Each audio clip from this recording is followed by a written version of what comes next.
I'm joined now by Democratic Senator Chris Coons of Delaware. Good to see you this morning, Senator. These huge bombs that the president is now pausing have already been used by the Israelis in Gaza, causing massive destruction, civilian casualties, and yet the State Department report says there is not enough information to conclude they violated any international law. Are you satisfied with that conclusion? Well, Martha, thanks for a chance to be on with you again. Let's be clear about what that report also concludes, which is that because of how Hamas has conducted itself in this horrifying conflict that began with their tragic, barbarous attack on 1,200 civilians, in which they also killed 45 Americans on October 7th, because Hamas embeds its fighters and its war piles and its stockpiles underneath civilian targets, beneath hospitals and mosques and schools, the report by the State Department says it's difficult to conclude whether the unacceptably high civilian death toll is because of Hamas and its strategies and tactics, or because of Israel and how they've conducted this conflict.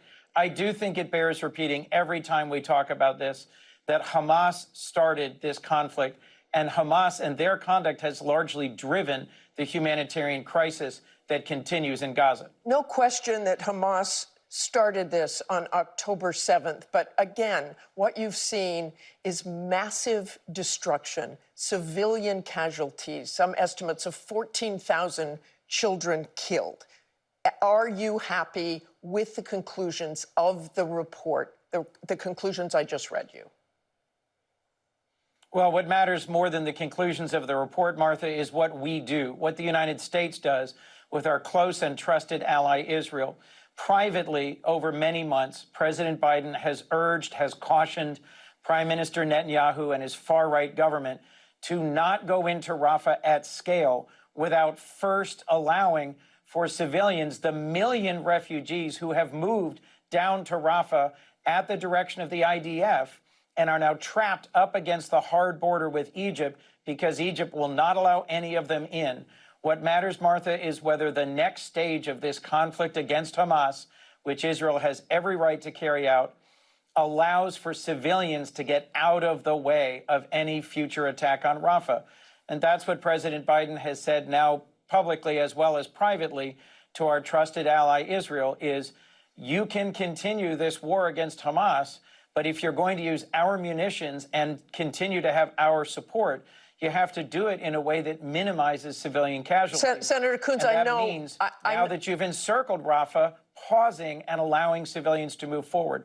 Frankly, I also know just how hard President Biden is working to achieve a hostage deal and a ceasefire. That's the which other has path been paused, forward of course. Senator, I want to go back to the report.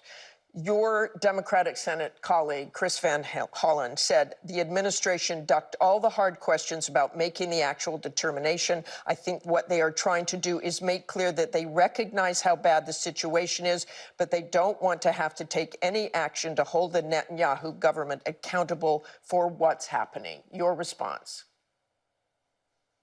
Well, I disagree. I think President Biden has taken forceful action. So much so, there's been a lot of blowback for his recent public statement. And I'll remind you, other American presidents have done the same thing when a close, trusted partner isn't listening to private admonitions.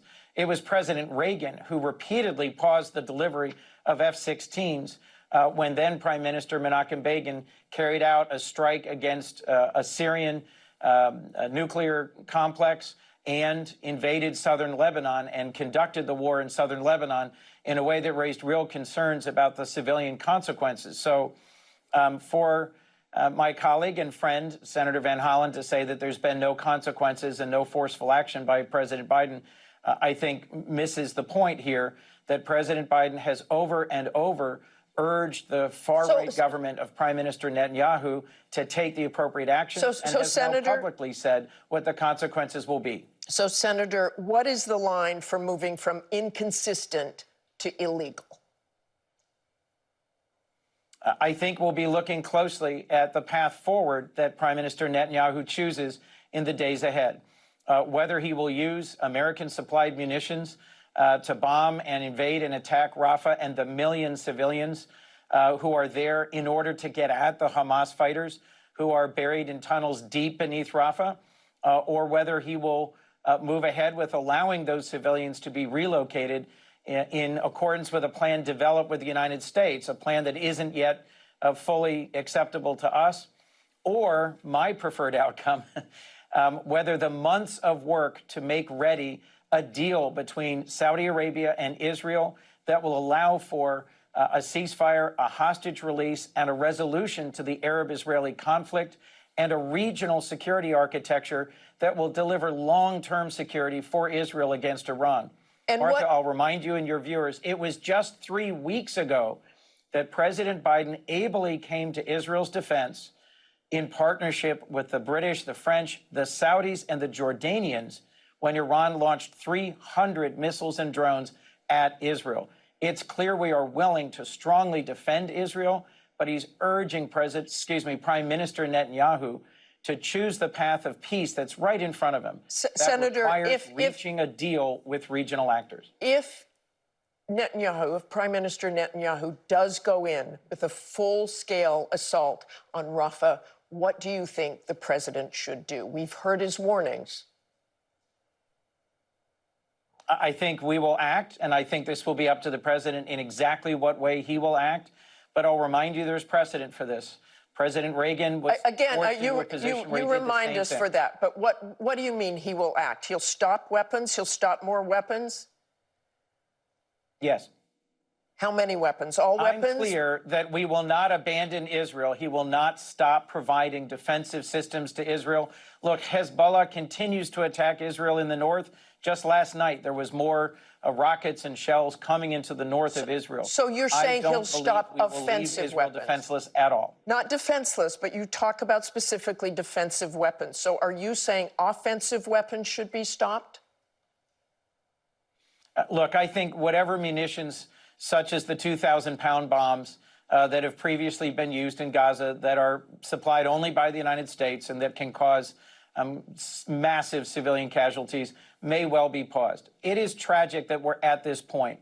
And Martha, I want to conclude by saying that I hope Prime Minister Netanyahu is thinking about his legacy. Right now, his legacy is the huge strategic and defensive failure of October 7th. And his legacy could be a real gap, a break in the long, strong, bipartisan strategic relationship between the United States and Israel. I think that would be tragic.